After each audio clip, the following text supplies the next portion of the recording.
میں نے حیرت سے پوچھا۔ ہاں میں، راضیہ نے دھیمی سے کہا۔ پریشان ہونے کی ضرورت نہیں، تمہاری مدد کرنے کے لیے میں موجود ہوں۔ لیکن کیوں؟ میں نے الجھ کر پوچھا۔ ہم صدیوں سے انتظار کر رہے ہیں اپنی دنیا میں جانے کا۔ کون سی دنیا؟ میں نے پوچھا، ہر لمحے جیسے حیرت کے نئے درواہ ہو رہے تھے۔ میری سمجھ میں نہیں آ رہا تھا کہ راضیہ کیا بات کر رہی ہے اور کیا کہنا چاہتی ہے۔ وہ دنیا جو صدیوں سے ہماری منتظر ہے اور ہم جس کے انتظار میں ہیں۔ 3 دن بعد وہ وقت آئے گا جب، اس نے جواب دیا، رات کے ایک مخصوص پہر میں، جب چاند اور دھرتی خاص حالت میں آمنے سامنے آئیں گے، جب ستاروں کا ایک خاص زاویہ بنے گا، تب ہماری دنیا کا دروازہ کھلے گا اور ہماری صدیوں کی تلاش ختم ہو جائے گی۔ پھر ہم اپنی دنیا میں واپس جائیں گے۔ کون سی دنیا؟ کیسی دنیا؟ میں نے غصے سے کہا۔ مجھے اپنی دنیا سے دور کر کے تم لوگ مجھے یہاں لے آئے ہو اور اب اپنی دنیا میں جانے کی باتیں کر رہی ہو۔ لیکن میری دنیا، میری عروہ کہاں ہے؟ راول کہاں ہے؟ اس سے پہلے کہ راضیہ میرے سوال کا جواب دیتی، اچانک کمرے میں ایک لمبا چوڑا آدمی داخل ہوا۔ اس کا سارا بدن گھنے سیاہ بالوں سے ڈھکا ہوا تھا، جسم پر صرف ایک لنگی تھی۔ بالوں کی لمبی لمبی جٹائیں اس کے سینے تک پڑی ہوئی تھیں، گلے میں ایک انسانی کھوپڑی لٹک رہی تھی۔ اس کا قد کوئی 7 فٹ سے زائد ہی رہا ہوگا۔ اس کی بڑی بڑی سرخ آنکھوں میں عجیب سی وحشت تھی۔ گوری بابا، راضیہ نے خوف زدہ آواز میں کہا، اور اچانک فضا میں تحلیل ہو گئی۔ میں خوف زدہ نگاہوں سے اسے دیکھ رہا تھا۔ وہ تیز تیز قدموں سے چلتا ہوا میرے پاس آ کے ٹھہر گیا اور مجھے گھورنے لگا۔ میں خاموشی سے اس کی طرف دیکھتا رہا۔ اچانک اس نے بڑے بڑے ناخنوں والا اپنا میلا سیاہ بھاری ہاتھ آگے بڑھایا اور میرے سامنے گھمایا۔ مجھے لگا جیسے کسی نے میری گردن داب لی ہو، اتنی شدت سے کہ ابھی گدی ٹوٹ جائے گی۔ مجھے جیسے اپنی سانس گھٹتا ہوا محسوس ہونے لگا۔ اس سے پہلے میں اپنا جسم محسوس نہیں کر سکتا تھا، لیکن اب ایسا لگا کہ جیسے میرا بدن درد محسوس کرنے لگا ہو۔ کیا پکڑ بازی کرتا ہے رے؟ اس نے اپنے گہرے پیلے دانت نکوسے۔ میں کوئی سادھو سنت نہیں، 300 برس ہو گئے ہیں دیوتاؤں کی پوجا کرتے، اب وہ آنے والے ہیں تو تیری پکڑ بازیاں شروع ہو گئی ہیں۔ تم کون ہو؟ میں نے بڑی مشکل سے پوچھا۔ اس کے ہاتھوں کا دباؤ اتنا سخت تھا کہ یوں لگ رہا تھا کہ میری گردن کی ہڈیاں ٹوٹ کے حلق میں جا گریں گی۔ ہم ہیں رے اگوری بابا، ہمیں اچھا لگتا ہے آکاش میں جھانکنا، پاتال میں اترنا، شمشان میں رہنا اور خوبصورت لڑکیوں کا زندہ گوشت کھانا۔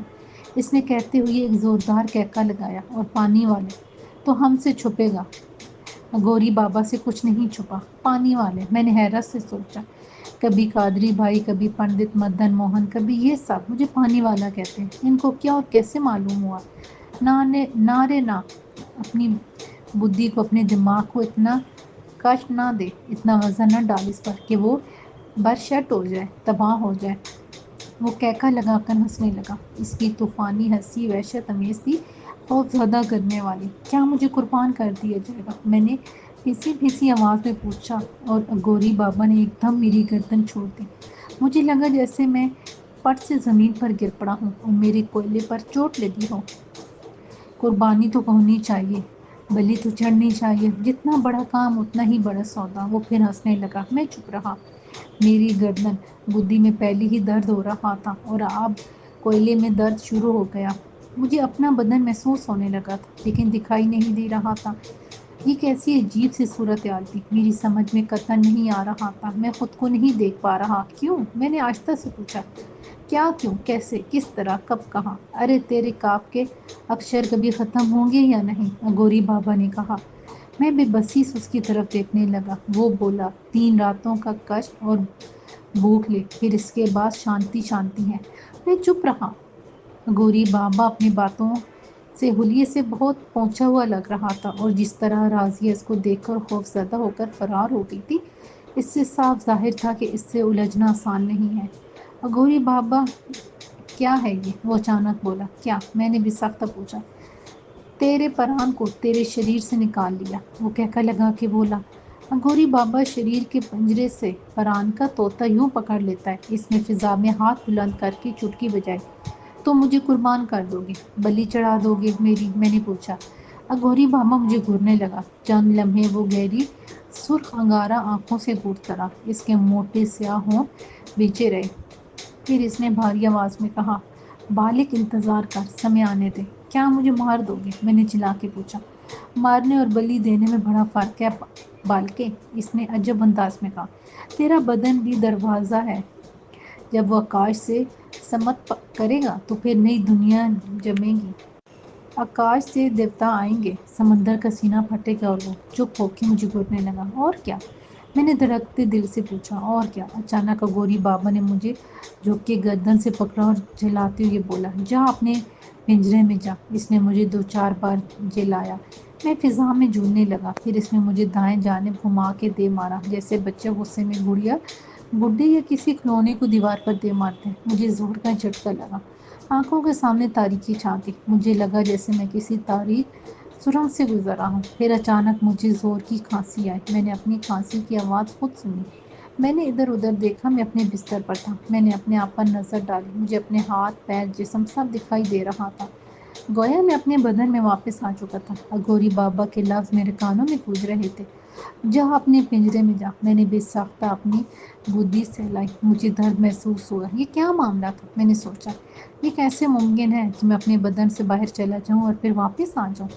روح ایک بار بدن سے نکل جائے تو واپس نہیں آتی، یہ کون سا پراسرار چکر ہے جو میری روح کو میرے بدن سے نکال لیتا ہے؟ میں نے تھوک نگلنے کی کوشش کی، لیکن میرا حال خشک ہو رہا تھا۔ میں نے گردن موڑ کے بیڈ کی طرف دیکھا اور سرہانے رکھے جگ میں سے پانی گلاس میں ڈیلا اور گھٹا گھٹ چڑھا گیا۔ میری سمجھ میں نہیں آ رہا تھا کہ میں کس صورتحال میں گرفتار ہوں۔ میں نے بے اختیار نیچے کی طرف ہاتھ بڑھایا، نیلگوں پتھر ابھی تک میرے زیر جامہ میں محفوظ تھا۔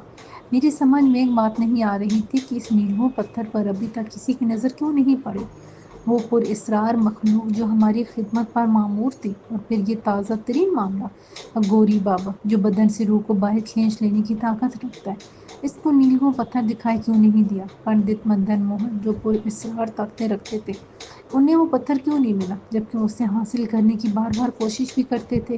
آخر اس پتھر کی میرے پاس موجودگی کی کیا وجہ تھی؟ آخر اس کے اور میرے درمیان کیا ایسا بید تھا جو نیلگوں پتھر مجھ سے الگ نہیں ہو رہا تھا؟ ایک ایسا پراسرار پتھر جو دھات کو سونے میں بدل دے، جو شفا بخش اثرات کا حامل ہو، جو فوراً زخموں کو منتمل کر دے۔ آخر کیا خاصیت ہے اس میں؟ یہ مجھ تک کیوں پہنچایا گیا ہے؟ اور پھر کون جانتا تھا کہ میں ہی حاجی جیولرز جاؤں گا اور وہ اپنے 50-100 گاہکوں میں سے مجھے ہی یہ پتھر اٹھا کے دیں گے؟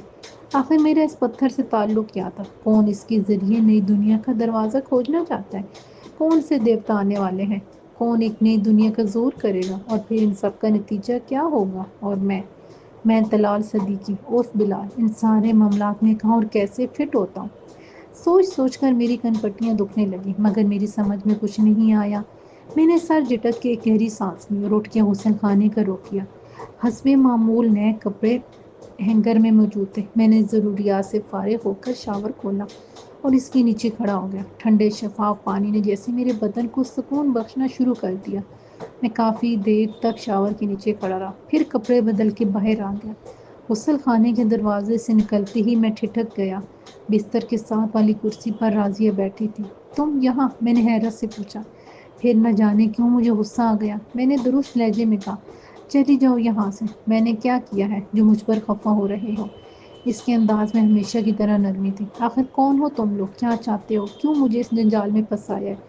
میں نے تولیہ ایک طرف پھینک دیا۔ پریشان نہ ہو، اس نے میرے قریب آ کر میرا ہاتھ تھام لیا۔ میں نے اس کے ہاتھ کی نرمی اور گداف کو محسوس کیا۔ اس کا مطلب ہے اس وقت وہ مجسم تھی، کوئی خیال آرائی، کوئی وہم، کوئی خواب نہیں تھی۔ مجھے ایسے کیوں دکھ رہے ہو؟ راضیہ نے پوچھا۔ میری سمجھ میں نہیں آتا کہ کب خواب شروع ہوتے ہیں اور کب حقیقت۔ میں نے کہا، ابھی تمہارے ہاتھ کی نرمی اور گداف کو محسوس کر رہا ہوں، معلوم نہیں کہ یہ بھی حقیقت ہے یا کوئی نیا سراب۔ دھیرج رکھو، سب معلوم ہو جائے گا، راضیہ نے جواب دیا۔ میں نے اسے غور سے دیکھا۔ اس کی بڑی بڑی آنکھوں میں نیلاہٹ تھی، بڑی بڑی دراز خمدار پلکیں بھی حد زیادہ تھیں، ہونٹ جیسے گلاب کی پتیوں کو تراش کے بنائے گئے تھے۔ اس کے ہاتھ، لمبی سی ستوئں ناک، صراحی دار گردن اور گلے کی ایک نیلی رگ اس کی دلکشی میں اضافہ کر رہی تھی۔ اتنے غور سے کیا دیکھ رہے ہو؟ اس نے پوچھا۔ تم کیا ہو؟ میں نے سوال کیا۔ کیا مطلب؟ اس نے پوچھا۔ میرا مطلب ہے کہ تم انسان ہو، جن ہو، پری ہو یا کوئی ایسی مخلوق جسے میں نہیں جانتا۔ تم جنات کے متعلق کیا جانتے ہو؟ اس نے مجھے غور سے دیکھ کے پوچھا۔ کوئی خاص نہیں، میں نے صاف گوئی سے کام لیا، مجھے کبھی جنات سے سابقہ نہیں پڑا۔ اچھا، وہ مسکرائے۔ اگر میں کہوں کہ میں قوم اجنا سے تعلق رکھتی ہوں تو پھر کیا؟ میں کیا کر لوں گا؟ کیا بگاڑ لوں گا؟ میری کیا حیثیت، کیا اوقات؟ میرے لہجے میں بہت تلخی تھی۔ تم کیا ہو، تم کیا جانو؟ اس نے دھیمے سے کہا۔ مگر تم نے نہیں بتایا کہ تم کون ہو۔ میں راضیہ ہوں، راز ہوں، وہ بولی۔ کون سا راز، کون سی راضیہ؟ اور تم کیوں میرے پیچھے پڑی ہو؟ اس نے میری طرف دیکھا مگر میری طرف نوائی پر خاموش رہی۔ ذرا دیر ہمارے درمیان خاموشی رہی، پھر اس نے کہا، تم کیوں ناراض ہو؟ اچھا، میں نے زیر ہم لہجے میں کہا، تمہیں جیسے معلوم ہی نہیں کہ میں کیسی مصیبتوں اور پریشانیوں میں مبتلا ہوں۔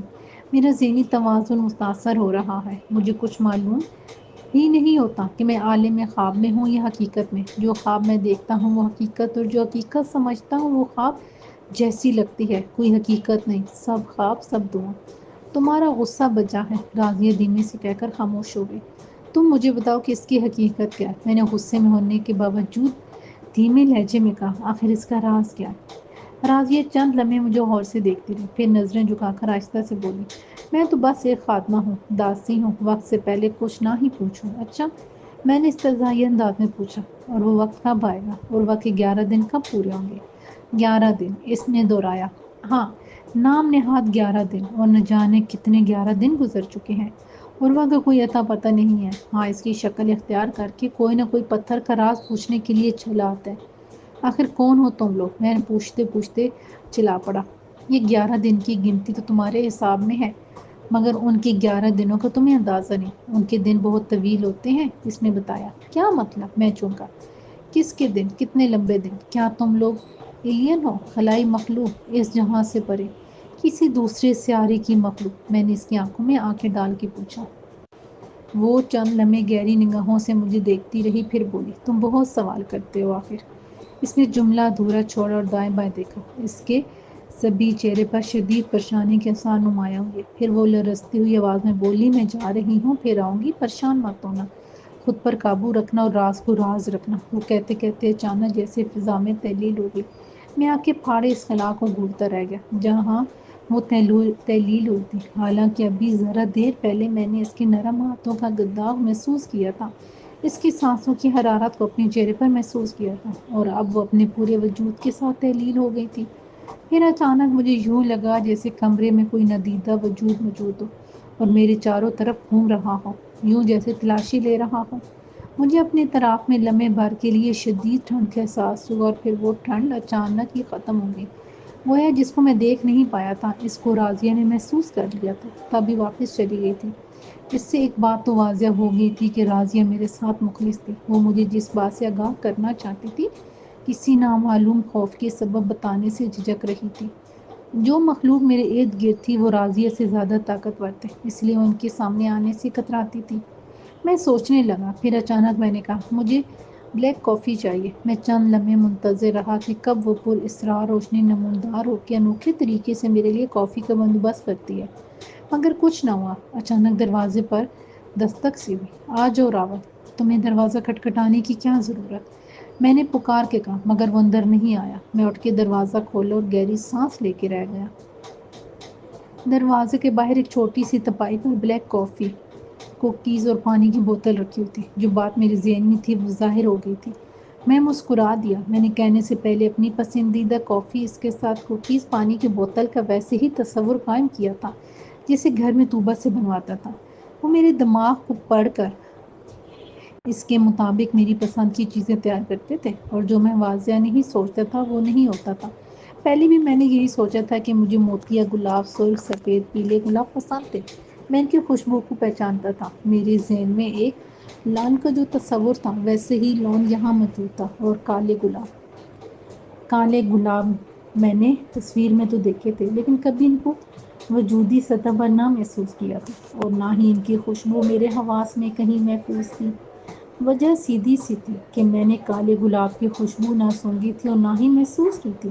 اسی لیے کالے گلاب تو موجود تھے، لیکن ان میں خوشبو موجود نہیں تھی۔ بینا سرسوں کے کھیت کے حوالے سے جیسا راول نے محسوس کیا تھا، جو اس کے ذہن کے نہا خانوں میں پوشیدہ تھا، وہ اس کے سامنے موجود تھا۔ کمال یہ تھا کہ ہم دونوں اپنے اپنے ذہن میں جس قسم کے کھانے، چائے، حتیٰ کہ ان کے برتنوں کا تصور ذہن میں رکھتے تھے وہ سب اسی طرح پیش کر دیتے تھے، اور جو بات ہم نہیں سوچتے تھے یا نہیں کرتے تھے وہ نہیں ہوتی تھی۔ میں نے سوچنا شروع کیا۔ ایک رات سونے سے پہلے میں مایوسی اور تنوعیت کا شکار تھا۔ ہم مرنے جینے کی باتیں کر رہے تھے، اور جب مرنے جینے کی باتیں ہوں تو ہر چیز کا ایک لاشعوری احساس ہمارے ذہن میں موجود ہوتا ہے۔ اور پھر میں نے تو تابوت میں لاش کے ساتھ کافی وقت گزارا تھا۔ ویسی کیفیات سے ہمیں دوچار کرایا گیا تھا، لیکن ہم ہیں کہاں؟ زمین پر ہیں یا خلا میں؟ اور کس قسم کی مخلوق کی قید میں ہے؟ ایک طرف رازیہ کا خوف زدہ ہونا، پھر پنڈت مدن موہن کا موجود ہونا، اور اگوری بابا، یہ سب تو زمین کا معاملہ تھا۔ اس طرح دیکھا جائے تو میں زمین پر ہی تھا، تو پھر کہاں تھا؟ میں سوچتا رہا اور اسی ادھیڑ پان میں الجھتے الجھتے نہ جانے کب سو گیا۔ آنکھ کھلی تو مجھے حیرت کا شدید جھٹکا لگا۔ میرے دائیں جانب رکھی کرسی پر عروہ بیٹھی ہوئی تھی۔ تم؟ میں حیران رہ گیا۔ اس نے میری طرف دیکھا اور مسکرا دی۔ تم عروہ ہو؟ ہاں، اس نے آہستگی سے جواب دیا۔ مجھے نہیں معلوم کہ میں خواب دیکھ رہی ہوں یا سچ مچ میں تم میرے ساتھ میرے پاس ہو۔ مجھے بھی یقین نہیں آتا۔ میں حیرت کے ابتدائی جھٹکے سے سنبھل چکا تھا۔ پے در پہ عروہ کی شکل میں دھوکے ملے تھے، اسی لیے میں بے حد محتاط تھا۔ تم کہاں تھی؟ میں نے سوال کیا۔ میں نہیں جانتی، عروہ نے جواب دیا۔ بس ایک دن انہوں نے کہا کہ تمہیں تمہارے دوستوں کے درمیان پہنچا دیتے ہیں۔ کون سے دوست؟ میں نے چونک کے پوچھا۔ پتہ نہیں، اس نے مزمل سی مسکراہٹ کے ساتھ جواب دیا۔ میرے ذہن میں تو تمہارے سوا کوئی نہیں تھا، اس لیے جب میں ہوش میں آئی تو یہاں تھی۔ کیا مطلب؟ میں نے چونک کے پوچھا۔ تم کہاں تھی؟ میں نے بتایا نا کہ میں نہیں جانتی، لیکن جب انہوں نے کہا کہ میں اگر اپنے دوستوں کے پاس جانا چاہتی ہوں تو جا سکتی ہوں، اچانک مجھے خیال آیا۔ میں نے پوچھا، یہ کس وقت کی بات ہے؟ کل رات کی۔ انہوں نے کہا تھا کہ میں جس کے پاس جانا چاہتی ہوں مجھے وہاں پہنچا دیا جائے گا۔ اور پھر تم سو گئی؟ میں نے تیزی سے کہا۔ ہاں، تمہیں کیسے پتا؟ عروہ نے حیرت سے میری طرف دیکھتے ہوئے سوال کیا۔ اور سوتے وقت تمہارے ذہن میں میرا خیال، میرا تصور ہوگا، ہے نا؟ میں نے کہا۔ اس نے محجوب ہو کر اپنی نگاہیں جھکا لی۔ تمہارے علاوہ میرا دل کسی اور کو بھی سوچے گا بھلا؟ اچھا، میں نے گہری سانس لی۔ پھر تم سو گئی اور اس کے بعد جب تمہاری آنکھ کھلی تو تم یہاں تھی؟ ہاں۔ عروہ کی حیران نگاہیں میرے چہرے پر ٹھہر گئیں۔ تم یہ سب کیسے جانتے ہو؟ یہ چھوڑو، کیا تمہیں بھوک لگ رہی ہے؟ یا راول بھی ہے؟ میں نے اسے بتایا۔ اچھا، اس نے جواب دیا۔ اس وقت تو اسٹرانگ سی چائے مل جائے، مگر یہاں کچن کہاں ہے؟ میں بناتی ہوں تمہارے لیے چائے۔ رہنے دو، چائے آ جائے گی، میں نے کہا۔ پھر فضا میں کسی کو مخاطب کیا۔ اسٹرانگ سی چائے، ساتھ میں ڈبل روٹی، مکھن، سیب کا جوس اور تازہ خستہ اچھی سی بیکری کی بسکٹ۔ عروہ نے میری طرف دیکھ کے حیرت سے کہا، کس کو کہہ رہے ہو؟ آؤ ذرا ٹہل کر آتے ہیں، میں نے کھڑے ہوتے ہوئے کہا۔ میرا انداز ایسا تھا کہ وہ بغیر کچھ کہے میرے ساتھ ہی کمرے سے نکل آئی اور باہر نکل کے دیکھا۔ کتنا خوبصورت لان ہے اور کتنی چمکدار صبح! اس کے انداز میں خوشگواری تھی۔ وہ پھولوں کے کتے کی طرف دیکھ رہی تھی۔ میں نے اس کو غور سے دیکھا۔ وہ ہر زاویے سے عروہ ہی دکھائی دے رہی تھی، لیکن میں بہت محتاط تھا۔ ابھی تو میری سمجھ میں نہیں آ رہا تھا کہ اچانک انہوں نے اس کو ہمارے پاس کیسے بھیج دیا۔ اب ہم تینوں اکٹھے تھے، آخر کیوں؟ کیا 11 روز مکمل ہو گیا؟ کیا جو ہونے والا ہے آج کل میں ہونے والا ہے؟ پھر مجھے پنڈت مدن موہن کی بات یاد آئی۔ رسم میں 3 دن باقی ہیں مہاراج۔ مجھے صحیح سے یاد نہیں کہ ابھی 2 دن گزرے تھے یا آج دوسرا دن تھا۔ یہاں دن رات کو سمجھنا اور گننا مشکل ہوتا تھا۔ کیا سوچ رہے ہو؟ عروہ نے میرا کندھا ہلایا۔ کچھ نہیں، چلو ناشتہ کرتے ہیں۔ لیکن اس نے حیرت سے کہا، میں نے تو کسی کو کچھ لاتے لے جاتے نہیں دیکھا، تو ناشتہ کیسے آ گیا؟ تمہیں ناشتہ کیسے ملتا تھا؟ میں نے پوچھا۔ مجھے تو ہمیشہ دوسرے کمرے میں مخصوص وقت پر ناشتہ کھانا ملتا تھا۔ گھنٹی بجتی تھی اور میں دوسرے کمرے میں چلی جاتی تھی۔ تو کیا تمہاری کسی سے ملاقات نہیں ہوئی تھی؟ میں نے پوچھا۔ نہیں، عروہ نے بتایا، بس ایک فون میرے سراہنے ہوتا تھا، اس پر کبھی کبھی کوئی کال آتی تھی، کوئی لڑکی ہوتی تھی، وہ 2-3 جملوں میں بات کہہ کے فون بند کر دیتی تھی۔ فون؟ میں نے حیرت سے پوچھا۔ ہاں۔ میں نے کوشش کی کہ دیکھوں اس کا کنیکشن کہاں سے آ رہا ہے، مگر کہیں کوئی تار، کوئی کنیکشن دکھائی نہیں دیا۔ وہ وائرلیس فون تھا۔ اسی پر میں نے کہا تھا کہ اگر مجھے مزید قید رکھا گیا تو میں خودکشی کر لوں گی۔ تب انہوں نے پتہ نہیں کیسے مجھے یہاں بھیج دیا۔ عروہ نے تفصیل سے بتایا۔ کیا تم واقعی خودکشی کا سوچ رہی تھی؟ میں نے پوچھا۔ اسی اثنا میں ہم کمرے میں داخل ہو چکے تھے۔ سامنے ناشتے کے لوازمات موجود تھے۔ مجھے اچھی طرح یہ اندازہ ہو گیا تھا کہ عروہ کو ان حالات کا علم نہیں جو یہاں پیش آ رہے ہیں۔ وہ خود کو ایک قیدی سمجھ رہی ہے جس کو اغوا کر لیا گیا ہے، اور وہ بھی نامعلوم مقاصد کے لیے۔ میں نے چائے کی کپوں میں انڈیلی اور عروہ سے پوچھا، کیا تم واقعی خودکشی کا سوچتی تھی؟ ہاں، اس نے فوراً جواب دیا۔ تم خود کو میری جگہ رکھ کے سوچو، جو کچھ میرے ساتھ پیش آیا، کیا وہ ایک عام لڑکی کے لیے شرم سے ڈوب مرنے کا مقام نہیں؟ اس نے سوالیہ نگاہیں میرے چہرے پر گاڑ دی۔ ہرگز نہیں، میں نے جواب دیا، ان سب معاملات میں تم قطعاً بے قصور ہو، معصوم ہو۔ اچھا، عروہ بیچارگی امیز مسکراہٹ سے بولی، جس معاشرے میں ہم رہتے ہیں وہاں کسی لڑکی کا اغوا ہو جانا، تھانہ پولیس ہو جانا، کون سمجھے گا یہ بات کہ اس لڑکی کو عزت و عصمت محفوظ رہی ہوگی؟ بتاؤ، کیا ان حالات کے بعد کوئی شریف باعزت گھرانہ مجھے اپنانے کو تیار ہوگا؟ مجھے تم پر اسی طرح بھروسہ ہے جیسے اپنے آپ پر، میں نے فوراً کہا۔ نہیں، اس نے سر ہلایا۔ تم مجھ سے محبت کرتی ہو، کیا تمہیں اس میں شک ہے؟ میں نے سوال کیا۔ لیکن جب میں تمہارے ساتھ اپنی یونیورسٹی کی کسی کولیگ سے ملوں گی اور اس نے مجھ سے پوچھا کہ کیا ہوا تھا تمہارے ساتھ، کیا تم محسوس کر سکو گے وہ اذیت، وہ تکلیف جو مجھے اس سوال سے ہوگی؟ نہیں، میں پاک باز ہو کر بھی کسی قابل نہیں رہی، اس لیے میں سوچتی تھی کہ اپنی جان لے لوں، کسی کنویں میں کود کر، کسی اونچی جگہ سے چھلانگ لگا کر، یا پھر پنکھے سے لٹک کر مر جاؤں۔ اور پھر تم مرنے کا تصور کرتی تھی۔ میں نے کہا، شاید تم میری کیفیت کو مذاق سمجھ رہی ہو۔ اس نے میری طرف دیکھا۔ ساتھ میں ناشتہ بھی کرتی رہو، ہمیں خالی پیٹ غصہ زیادہ آتا ہے اور منطقی طور سے سوچنے کی صلاحیت سلب ہو جاتی ہے۔ میں نے رسان سے کہا، مجھے یقین نہیں آ رہا کہ تم اس وقت بھی فلسفے اور منطق کی بھول بھلیوں میں الجھ سکتے ہو۔ اس کے انداز میں بھی یقینی تھی۔ جنہوں نے تمہیں اغوا کیا ہے وہ تمہیں مرنے نہیں دیں گے۔ میں نے کہا، کیا مطلب؟ عروہ نے پوچھا۔ یہی کہ ہمیں زندہ رکھنا ان کی ضرورت ہے، میں نے سکون سے جواب دیا۔ انہیں ہماری ضرورت ہے؟ مگر کیوں اور تمہیں کیسے پتا؟ عروہ نے فوراً سوال کیا۔ میں نہیں جانتا، لیکن کوئی ایسی بات، ایسی ضرورت ہے جو انہوں نے مجھے، تمہیں اور راول کو زندہ رکھا ہوا ہے۔ جب بھی میں نے معلوم کرنے کی کوشش کی تب مجھے یہی کہا گیا کہ انتظار کرو، تمہیں پتہ چل جائے گا۔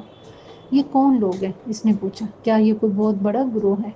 میں تو ایک مڈل کلاس گھرانے سے تعلق رکھتی ہوں، مجھ سے بھلا انہیں کیا تاوان ملے گا؟ میں چپ رہا۔ ہم دونوں نے خاموشی سے ناشتہ ختم کیا، تب میں نے کہا، چند لمحوں میں نے بس ایک بات ہی سوچی۔ کیا؟ عروہ نے پوچھا۔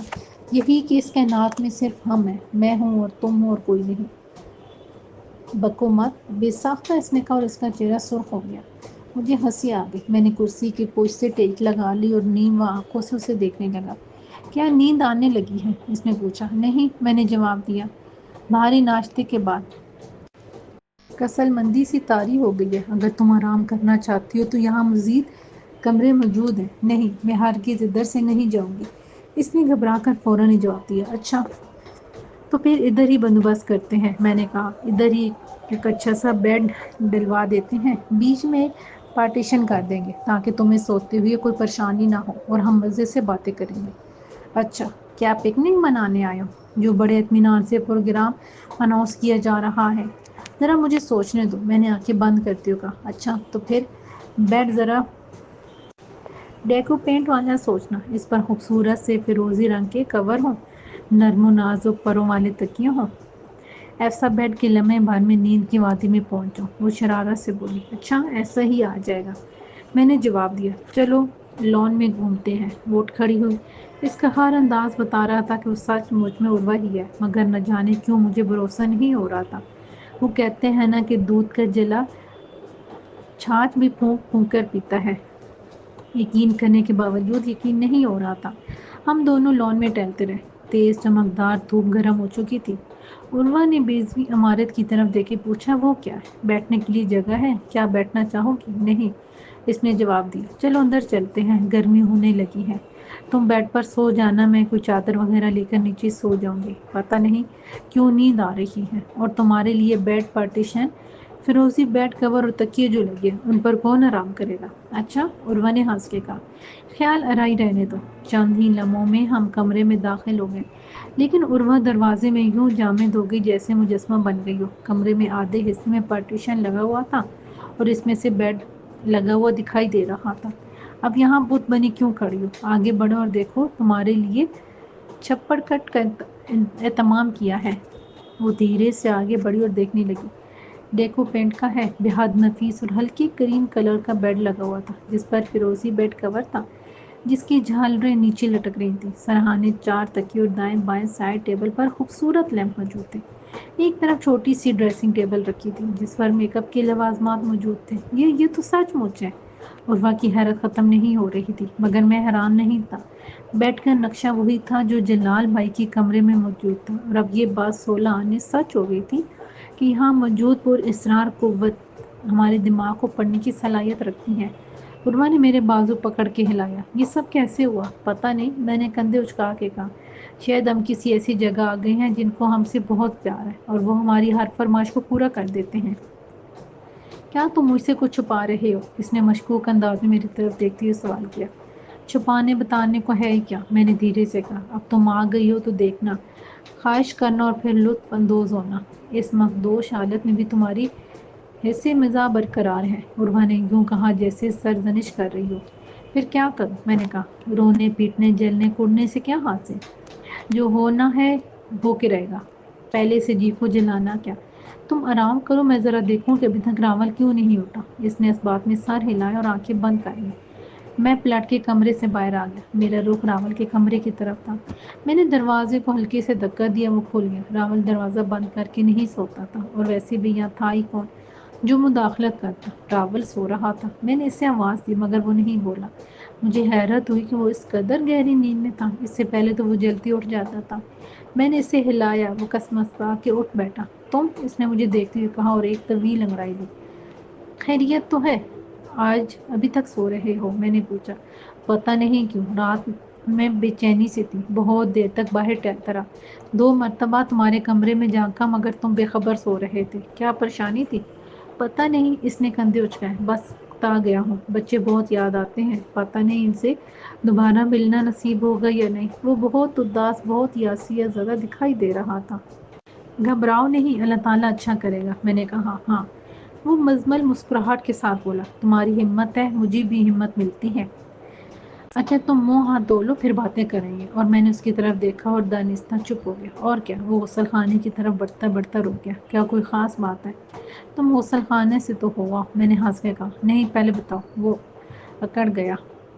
اب بچوں کی طرح ضد مت کرو، میں یہی ہوں، بلکہ باہر ٹہلتا ہوں۔ تم اپنے لیے ناشتے کا کہہ دو، میں تمہارے ساتھ چائے پیوں گا۔ میں نے باہر نکل کر کوریڈور میں ٹہلنے لگا۔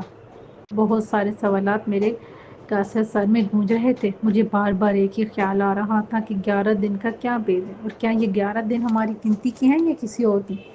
ایک طرف تو یہ طے ہو گیا تھا کہ رسم کی ادائیگی میں 3 دن باقی ہیں، تو کیا وہ 3 دن گزر چکے ہیں؟ کیا آج آخری دن ہے؟ آخر انہوں نے ہمیں یکجا کیا ہے تو اس کا کوئی خاص مقصد تو ہوگا۔ ان کے کسی اقدام سے آئندہ کا پتہ ہی نہیں چلتا تھا۔